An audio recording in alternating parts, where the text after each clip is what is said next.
Hello students, welcome back to my YouTube channel hope the rising wave. तो आज का next important topic जो हमारे पास है वो है magnetic field due to an infinite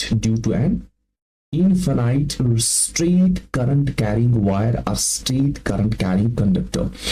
तो ये हमारे पास एप्लीकेशन है। क्या है ये? हमारे पास एप्लीकेशन है, सेकंड इंपॉर्टेंट एप्लीकेशन किसकी? Biot Savart law. ये आपको ध्यान रखना है, ठीक है। तो it is a magnetic field which is due to an infinite straight current carrying wire. तो इसकी वजह से हमारे पास एक इनफाइनाइट, जैसे मैंने यहां पर एक वायर ली है, इसका पॉइंट मैंने मेंशन किया है ए से लेकर बी तक, लेकिन ये ए से बियॉन्ड है, बी से भी बियॉन्ड है। हमारे पास infinite straight current carrying wire है, जिसकी वजह से आसपास जो मैग्नेटिक फील्ड क्रिएट होगा वो हम निकालेंगे with the help of Biot Savart law, ठीक है। तो हमने सबसे पहला काम क्या करना है कि हम इस वायर को इनफाइनाइट नहीं लेंगे। हम क्या काम करेंगे? हम लेंगे यहां पॉइंट तक, इस पॉइंट ए से लेकर पॉइंट बी तक। जब हम इसकी वजह से मैग्नेटिक फील्ड निकालेंगे, फिर हम इसको एक्सटेंड करेंगे, फिर हम देखेंगे इनफाइनाइटली अगर स्ट्रांग होगी, लाउड होगी, तो उस केस में मैग्नेटिक फील्ड कितना हो सकता है वो हम निकालेंगे। लेकिन पहले हम कहां पर फोकस करेंगे? सिर्फ ए से बी तक जितनी हमारे पास वायर है जिसके थ्रू करंट फ्लो हो रही है, सपोज करंट इस डायरेक्शन में फ्लो हो रही है, तो इसमें करंट फ्लो हो रही है, इसकी वजह से पहले मैग्नेटिक फील्ड निकालेंगे। तो अब हमारी बस प्रोसेस क्या होगा कि यहां से हम एक परपेंडिकुलर लाइन लेंगे यहां तक, जहां पर हमारे पास एक ऑब्जर्वेशन पॉइंट होगा, पॉइंट पी। मतलब हमने एक 90 डिग्री एंगल पर एक ऑब्जर्वेशन पॉइंट लिया जहां पर मुझे मैग्नेटिक फील्ड निकालना है।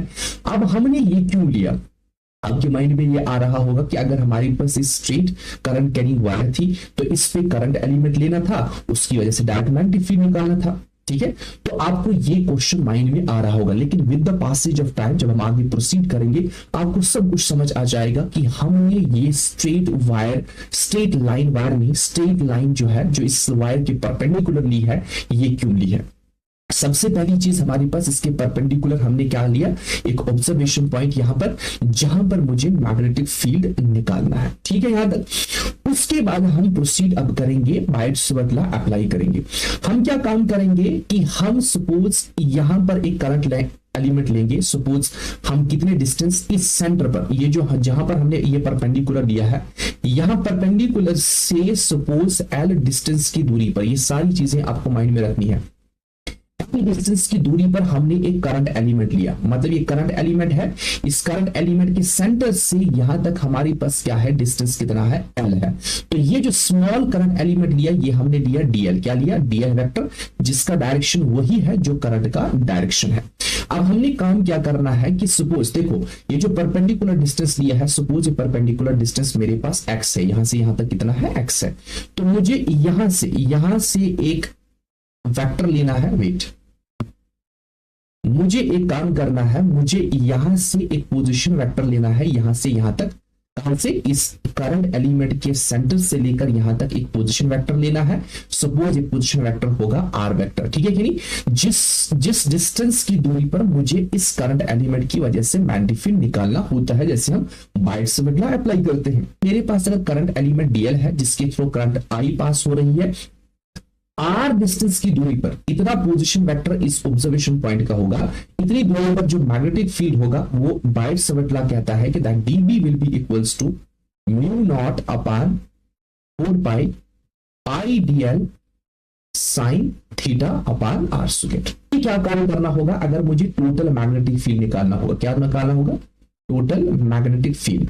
ये तो हो गया magnetic field due to small current element, लेकिन मुझे निकालना है पूरे स्ट्रेट वायर, जो मेरे पास स्ट्रेट वायर ए से लेकर बी तक है। फिर उसके बाद निकालना है पूरा जो infinitely strong straight long straight wire हमारे पास है। तो ए से लेकर बी तक अगर मुझे निकालना होगा टोटल मैग्नेटिक फील्ड, तो मुझे करना पड़ेगा इंटीग्रेशन, इसको डीबी को, means that will be the integration of mu naught upon 4 pi I dl sine theta upon r square, ठीक है। अब मसला यहां पर यह है कि मेरे पास वायर तो दी गई है, मुझे इसको इंटीग्रेट कहां से कहां तक करना है। तो मेरे पास लिमिट होना चाहिए कि मैं इस लिमिट से या इस वैल्यू से इस वैल्यू तक इसको इंटीग्रेट कर रहा हूं। इंटीग्रेशन का मतलब ही क्या होता है? सम। अगर मेरे पास ये एक करंट एलिमेंट है तो बहुत सारी करंट एलिमेंट की वजह से जो मैग्नेटिक फील्ड होगा वो हम ऐड करेंगे। लेकिन मेरे पास इस इंटीग्रेट करने के लिए लिमिट होनी चाहिए कि किस हद तक मैं लिमिट कर ऐड कर रहा हूं। क्या मेरे पास लेंथ दी है? मेरे पास फिलहाल के लिए यहां पर लेंथ नहीं दी है। देखो मेरे पास ये चीज दिया है, ये जो है ये पॉइंट दिया है, ये x की वैल्यू मेरे पास दी गई है क्योंकि मैंने इतनी दूरी पर ये ऑब्जर्वेशन पॉइंट लिया है। लेकिन मेरे पास लेंथ जो है वो इन्फिनाइट लेंथ है। या तो एक काम करना है कि अगर मेरे पास लेंथ का वैल्यू दिया है, वो लेंथ का वैल्यू मैं यहां पर पुट करूंगा, क्योंकि मेरे पास जनरली अगर हम देखेंगे तो यहां पर इंटीग्रेशन किसके रेस्पेक्ट में हो रहा है? एल के रेस्पेक्ट में। तो मेरे पास अगर एल के लिमिट्स होंगे, मेरे पास लेंथ के लिमिट होंगे तो मैं अप्लाई करूंगा।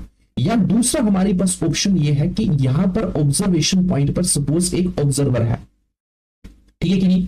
अगर इस पॉइंट पर एक ऑब्जर्वर होगा, वो ये भी देखेगा कि हमारे पास इस लेंथ का, ये जो हमारे पास एंटायर लेंथ है इस कंडक्टर की, तो ऐसा भी हो सकता है कि हम जब ये ऑब्जर्वर इस लाइन से, ये जो हमने पहले ड्रा की थी परपेंडिकुलर लाइन, इस लाइन से नीचे की ओर देखेगा, जो ही नीचे नीचे देखेगा तो यहां पर एक एंगल बनेगा।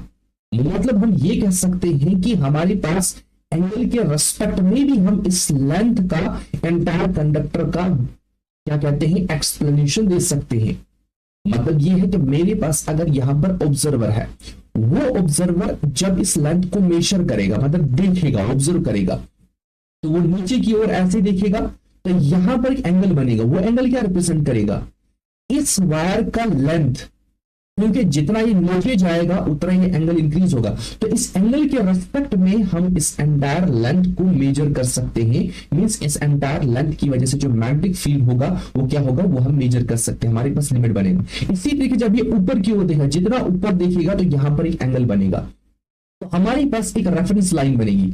ये एक रेफरेंस लाइन, इसलिए हमने ये लिया था, ये रेफरेंस लाइन बनेगी। इस रेफरेंस लाइन के नीचे की ओर जब देखेगा तो हमारे पास, हम क्या काम करेंगे, हम यहां से ऐसे लाइन ड्रा करेंगे, तो यहां पर मेरे पास सपोज कोई एंगल बनेगा। वो एंगल मुझे बताएगा कि इस वायर का लेंथ जो है कहां तक हो सकता है, क्योंकि एंगल के बेस पर भी हम कह सकते हैं। सपोज इस एंगल का नाम मैं रख रहा हूं φ1, क्या रख रहा हूं, φ1। दूसरा ऑप्शन हमारे पास क्या है कि ये जब ऊपर की ओर देखे, क्योंकि यहां से लेकर यहां तक इसको देखना है, ये लेंथ एंटायर, तो वो हम मेजर कर सकते हैं इन टर्म्स ऑफ एंगल, कि ये पहले इधर नीचे की ओर दिखेगा, इसके हिसाब से यहां पर जितना एंगल बने, देखो जितना ये दूर दूर जाएगा उतना ये एंगल इंक्रीज होगा। मींस कि हमारे पास लेंथ को हम इन टर्म्स ऑफ एंगल भी एक्सप्लेन कर सकते हैं। इसी तरीके से जब वो ये यहां पर देखेगा तो यहां से यहां की ओर जब देखेगा तो यहां पर मेरे पास एक एंगल बनेगा, जो एंगल मुझे डिफाइन करेगा इसका, सपोज इसका नाम मैं रख रहा हूं φ2, क्या नाम रख रहा हूं, φ2, ध्यान रखना है। अब हमारे पास ये एंगल मुझे बताएगा इसका अपर लिमिट, जो ये वायर है इसका अपर लिमिट कहां तक होगा। देखो अगर ये ऊपर जाएगा तो यहां पर एंगल इंक्रीज होगा, वो एंगल मुझे बताएगा कि इतना ये इंक्रीज हो रहा है। इसी तरीके से φ1 और φ2। तो हमारे पास यहां पर ये कंफ्यूजन हो सकती है कि ये जो φ1 और φ2 दोनों तो एंगल है जो कि लेंथ को एक्सपेंड कर रहे हैं, लेकिन डिस्टिंग्विश करने के लिए कि इस लाइन से नीचे कौन सा एंगल है, इस लाइन से ऊपर कौन सा एंगल, क्योंकि हमने ये लाइन है इसलिए ली थी ताकि हमारे पास एक रेफरेंस बनेगा। क्या बनेगा, रेफरेंस। इस लाइन से नीचे जो एंगल बनेगा उसको हम डिनोट करेंगे नेगेटिव से। ये जस्ट साइन है कि रेफरेंस से नीचे हम एंगल मेजर कर रहे हैं, किसके रेस्पेक्ट में, इस रेफरेंस लाइन के रेस्पेक्ट में। इस लाइन को मेजर करने के लिए, जिसके थ्रू करंट फ्लो हो रही है, इस वायर के को मेजर करने के लिए या वायर की लेंथ को मेजर करने के लिए हमने जो एंगल रेफरेंस लाइन से नीचे लिया है उसको डिनोट करेंगे नेगेटिव से। जो अपर लिया है, जो अपर पोर्शन में या विद रिस्पेक्ट टू जो रेफरेंस लाइन से ऊपर लिया है उसको डिनोट करेंगे पॉजिटिव से। जस्ट हमारे पास सर हमें पता चलना चाहिए कि कौन सा एंगल बिलो रेफरेंस लाइन है, कौन सा एंगल अबो रेफरेंस लाइन है। अदरवाइज हमें ये नहीं पता चलेगा कि φ1 जो है क्या वो कौन सा एंगल है इस रेफरेंस लाइन से या इस परपेंडिकुलर लाइन से कौन सा एंगल हो सकता है, इसलिए हमने ये डिनोशन लिया। इसलिए हमारे पास जो लिमिट बन गई वो है हमारे पास -φ1 से लेकर φ2 तक। लेकिन अगर लेंथ के केस पर हम लेंगे कि इस एंटायर लेंथ को, इस एंटायर लेंथ पे अगर मुझे इंटीग्रेशन करना होगा, मुझे मैग्नेटिक फील्ड निकालना है इस एंटायर लेंथ की वजह से, इस एंटायर वायर की वजह से, इसलिए मेरे पास लिमिट अब बन गए φ1 से लेकर φ2 तक, जो डिफाइन करेंगे। इसका मतलब कि जो एंटायर वायर का लेंथ है वो हमने डिफाइन किया in terms of angles φ1 and φ2। इसलिए मेरे पास जो टोटल मैग्नेटिक फील्ड बी होगा that will be the integration from -φ1 to φ2 mu naught upon 4 pi I D L sine theta upon R square. अब अगर यहां पर इस इंटीग्रेशन को आप गौर से देखेंगे, ठीक है, इस इंटीग्रेशन को अगर आप गौर से देखेंगे तो यहां पर इंटीग्रेशन हमारे पास हो रहा था इन terms of DL, in terms of DL, लेकिन लिमिट मेरे पास है इन टर्म्स ऑफ एंगल। ये तो लेंथ है, ये एंगल है। क्या ऐसा होता है? ऐसा रूल नहीं है। हमारी पास जिसके रेस्पेक्ट में इंटीग्रेशन हो रहा है वो ही हमारे पास उसके ही नेचर की हमारे पास लिमिट होनी चाहिए। जैसे कि अगर हमारे पास लेंथ है तो लेंथ के लिमिट होनी चाहिए, अगर एंगल के रेस्पेक्ट में इंटीग्रेशन हो रही है तो एंगल के लिमिट होनी चाहिए, टाइम के रेस्पेक्ट में इंटीग्रेशन हो रही है टाइम की लिमिट होनी चाहिए। तो इस तरीके से अब हमारे पास काम क्या है, तो या तो हमारे पास क्या काम करना है, लिमिट्स को चेंज करना है लेंथ के रेस्पेक्ट में, या लेंथ को चेंज करना है respect to angle means φ1 and φ2 means φ। ठीक है, तो यहां पर ध्यान रखना है। तो सबसे पहली चीज हम एक काम करेंगे इस फिगर में कि जो हमारे पास बायट-सावर्त लॉ के अकॉर्डिंग हम एक्सप्लेन करते हैं कि इस डीएल, ये डीएल वेक्टर है और ये आर वेक्टर है, इसके बीच में एंगल कितना होता है? थीटा। यहां पर एंगल कितना बन रहा है? 90। अगर ये 90 है, ये हमारे पास, ये ध्यान रखना, ये एंटायर φ1 है, यहां से यहां तक हमारे पास क्या है? This is φ1। ठीक है, तो हमारे पास ये φ1 एंगल बन रहा है इसके रेस्पेक्ट में, ये हमारे पास φ2 है। ठीक है, ये यहां से यहां तक हमारे पास है φ1। सपोज ये जो यहां वाला पोर्शन, ये वाला एंगल है, ये जो यहां पर एंगल छोटा सा है, इसको नाम में रख रहा हूं φ। क्या रख रहा हूं ना? φ। ठीक है कि नहीं? तो हमारे पास इस राइट एंगल ट्राइंगल में, ये चीज पहले हम कंप्लीट करेंगे। इस राइट एंगल ट्राइंगल में अगर आप देखेंगे तो हमारे पास थीटा प्लस φ जो है वो कितना बन रहा है? 90 डिग्री। क्योंकि ये 90 है तो ये दो जमा करके ऐड करके हमारे पास 90 बनेगा। ये इसलिए क्योंकि ये हमें यूज होगा आगे। ठीक है, अब हम क्या काम करेंगे कि हमारी पास जो यहां पर डीएल है इसको लिखेंगे in terms of φ, means convert करेंगे। लेकिन सबसे पहली चीज हमने देखना है यहां पर इस एंटायर इंटीग्रेशन में कौन कौन सी वैल्यू चेंज हो रही है। देखो, म्यू नॉट कांस्टेंट है, 4 पाई कांस्टेंट है, करंट कांस्टेंट है। यहां पर अगर हम एक्स की वैल्यू बात करेंगे वो यहां पर नहीं है, लेकिन एक्स हमारे पास कांस्टेंट है, दिया गया है। लेकिन डीएल की अगर हम बात करेंगे ये चेंज हो रहा है, इसका मतलब डीएल को हमने चेंज करना है इन टर्म्स ऑफ, मतलब डीएल को चेंज करना है इन टर्म्स ऑफ φ लिखना है। इसी तरीके से अगर हम यहां पर लिखेंगे साइन थीटा, थीटा की वैल्यू जो है, देखो पहले यहां पर है, अगर यहां से हमने ये पोजीशन वेक्टर ऐसे लिया, अगर सपोज हम इस लाइन को नीचे नीचे लाएंगे तो ये थीटा का वैल्यू चेंज होगा, ऊपर लाएंगे तो यहां पर 0 हो जाएगा। इसका मतलब थीटा भी चेंज हो रहा है। क्या हो रहा है? थीटा भी चेंज हो रहा है। इसका मतलब जो थीटा की वैल्यू है उसको भी हमें चेंज करना है इन टर्म्स ऑफ φ। ठीक है, उसके बाद हमारे पास आर की वैल्यू अगर हम देखेंगे, देखो आर अगर यहां पर है, ऊपर लाएंगे ऐसे 0 हो जाएगा, नीचे लाएंगे तो इंक्रीज होगा। ठीक है, इसका मतलब आर को भी हमें लिखना है इन टर्म्स ऑफ φ। तो ये तीन चीजें हमने निकालनी है जिनको हमें चेंज करना है इन टर्म्स ऑफ φ। तो स्टार्ट करेंगे हम कहां से? स्टार्ट करेंगे हम थीटा से, या स्टार्ट करेंगे हम डीएल से। कोई कहीं से भी आप स्टार्ट कर सकते हैं। अगर डीएल की बात करेंगे, देखो यहां से यहां तक वैल्यू जो है वो है एल। क्या है? एल। और यहां से यहां तक जो है ये है आर, जो कि दिया नहीं है। यहां से यहां तक मेरे पास एक्स की वैल्यू दी है। ठीक है कि नहीं? मुझे निकालना है डीएल। क्या निकालना है? डीएल। लेकिन डीएल को निकालना है इन टर्म ऑफ φ। ध्यान रखना है, मेरे पास यहां पर φ है, यहां पर मैंने φ लिखा है, ये φ एंगल है। देखो ये यहां से यहां तक φ है, लेकिन ये कंप्लीट φ1 है, ये कंप्लीट φ2 है। ध्यान रखना है, मेरे पास x दिया है, मेरे पास न r दिया है, न मेरे पास l। एंड सपोज हम ले लिए डिस्टेंस की, इतनी डिस्टेंस की दूरी पर हमने करंट एलिमेंट लिया है, लेकिन r नहीं दिया है। मुझे निकालना है l। अब ये किसके रेस्पेक्ट में निकालना होगा? जो मेरे पास दिया है x, तो x के रेस्पेक्ट में दिया है।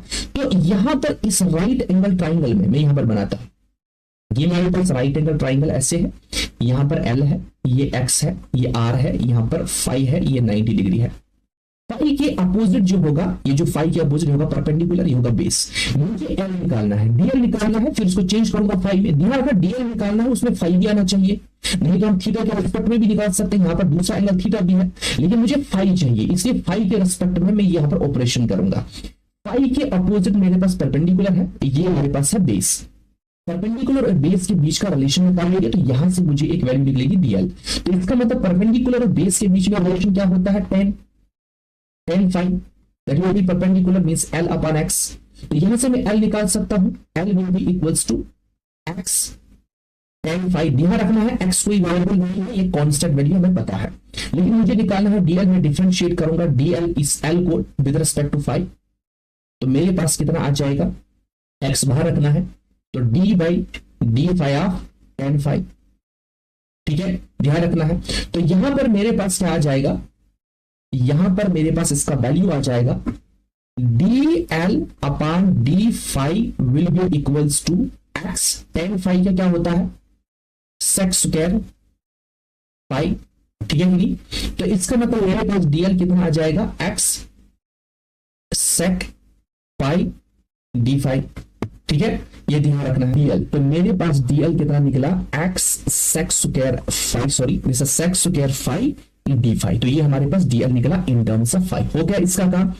उसके बाद मैं क्या काम करूंगा, उसके बाद मैं नेक्स्ट निकालूंगा आर या थीटा, कोई भी आप निकालेंगे। आर, अगर आर देखेंगे तो आर इस ट्राइंगल में आ रहा है, this is r x and l, ये वाले ट्राइंगल सेम, ठीक है नहीं। मुझे आर निकालना है, क्या निकालना है, आर निकालना है। लेकिन मैं आर किसके रेस्पेक्ट में निकाल सकता हूं, जो मेरे पास दिया है, दैट इज एक्स। तो आर और एक्स के बीच का रिलेशन क्या है, ये हमारे पास, लेकिन इन टर्म्स ऑफ फाइव, ध्यान रखना है five, in terms of five आपको निकालना है।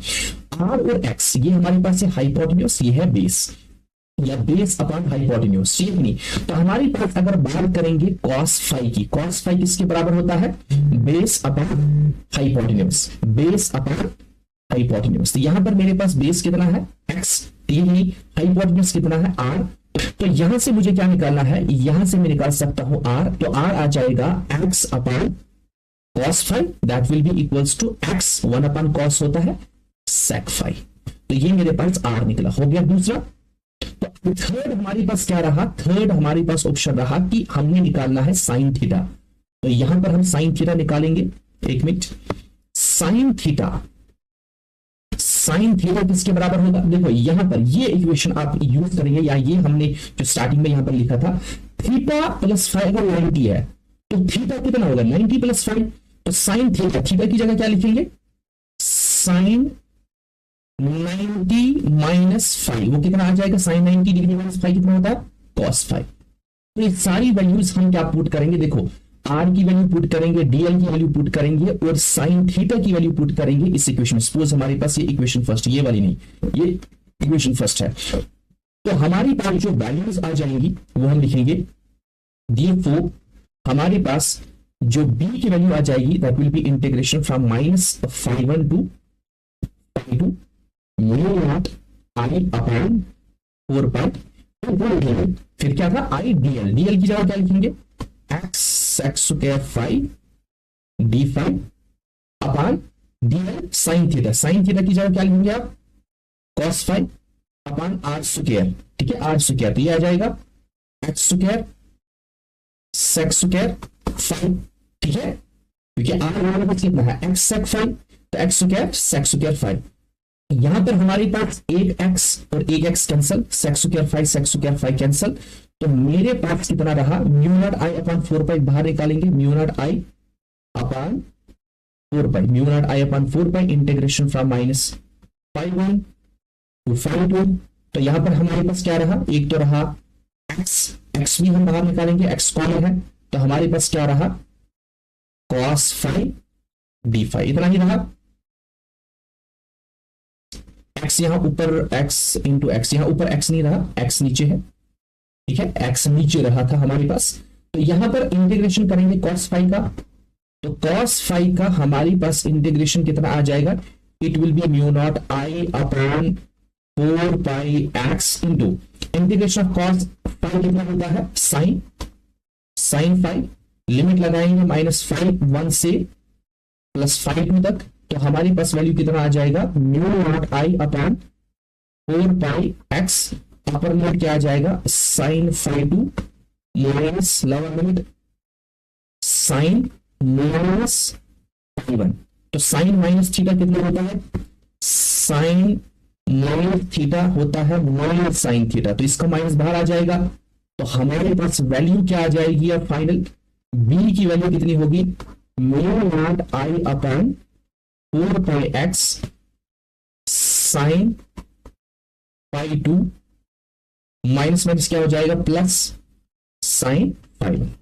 ये हमारे पास निकला magnetic field due to current flowing through a straight current carrying conductor और वायर।